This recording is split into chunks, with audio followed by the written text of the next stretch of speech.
السلام علیکم ورحمۃ اللہ وبرکاتہ۔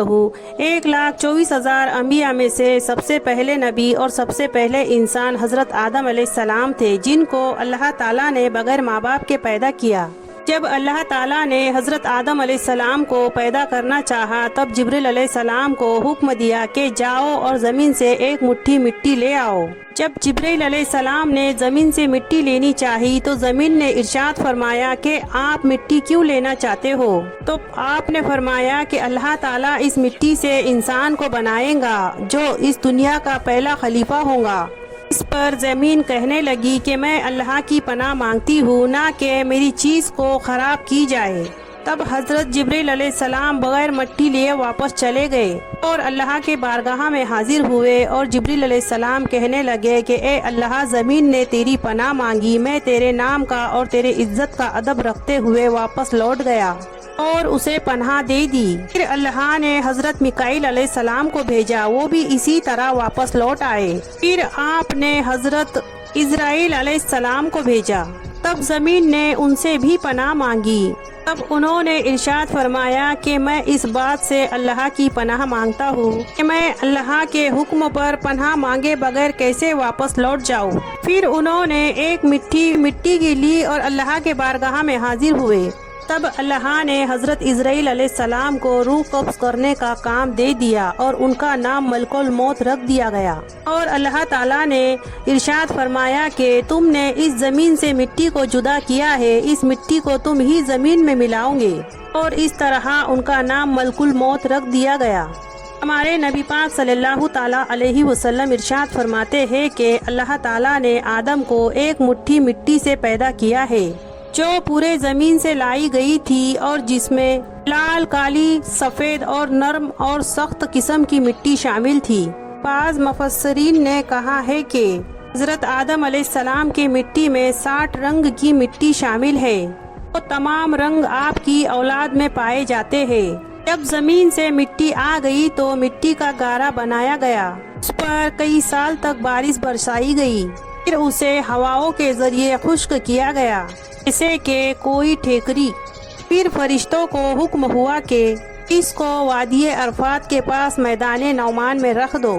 اس کے بعد اللہ نے اپنے دستے قدرت سے آدم علیہ السلام کا پتلا بنایا۔ جب آدم کا وجود بن گیا تب فرشتوں نے کبھی ایسی خوبصورت شکل و صورت نہیں دیکھی تھی، تو حضرت آدم علیہ السلام کا چہرہ دیکھ کر بہت خوش ہوئے۔ پھر 40 سال تک وہ اسی طرح بے جان پڑے رہے۔ پھر اللہ نے روح کو حکم دیا کہ آدم کے جسم میں داخل ہو جائے۔ اب روح نے عرض کیا کہ اے اللہ، یہ جگہ بہت ہی اندھیری اور گہری ہے۔ 3 بار اللہ نے حکم دیا اور تینوں بار زمین نے یہی عرض کیا۔ تب اللہ تعالیٰ نے عرض کیا کہ نہ چاہتے ہوئے بھی داخل ہو رہی ہو، نکلنے میں سخت تکلیف ہوگی۔ اسی لیے اللہ تعالیٰ نے ارشاد فرمایا کہ جب انسان کا انتقال ہوتا ہے اور اس کے جسم سے روح نکالی جاتی ہے تو بہت زیادہ تکلیف ہوتی ہے۔ سب سے پہلے روح آدم علیہ السلام کے سر میں داخل ہوئی تو آدم علیہ السلام کو چھینک آ گئی۔ اس کے اوپر اللہ تعالیٰ نے آپ آدم علیہ السلام کے دل میں الحمدللہ پڑھنے کا الہام فرمایا۔ تب آپ آدم علیہ السلام نے الحمدللہ پڑھا، اس پر اللہ تعالیٰ نے خود یا رحمک اللہ پڑھا۔ جب روح کمر تک پہنچ گئی تو آپ نے اٹھنا چاہا، لیکن آپ نیچے آ گئے کیونکہ نیچے کے حصے میں ابھی تک روح نہ پہنچی تھی۔ جب تمام جسم میں روح پہنچ گئی تو اللہ تعالیٰ نے آدم علیہ السلام سے ارشاد فرمایا کہ اے آدم، بتا میں کون ہوں؟ تو آدم علیہ السلام نے ارشاد فرمایا کہ آپ اللہ ہے اور آپ ہی عبادت کے لائق ہو۔ پھر آپ نے آدم علیہ السلام کو فرشتوں کی بیٹھی ہوئی جماعت کے پاس بھیجا اور فرمایا کہ جا کر فرشتوں سے کہو کہ السلام علیکم ورحمۃ اللہ۔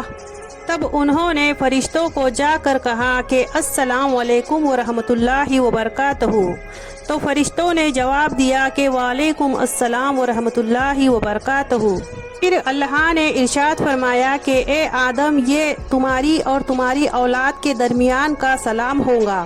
تو اس طرح سے آدم علیہ السلام دنیا کے پہلے انسان اور پہلے نبی تھے۔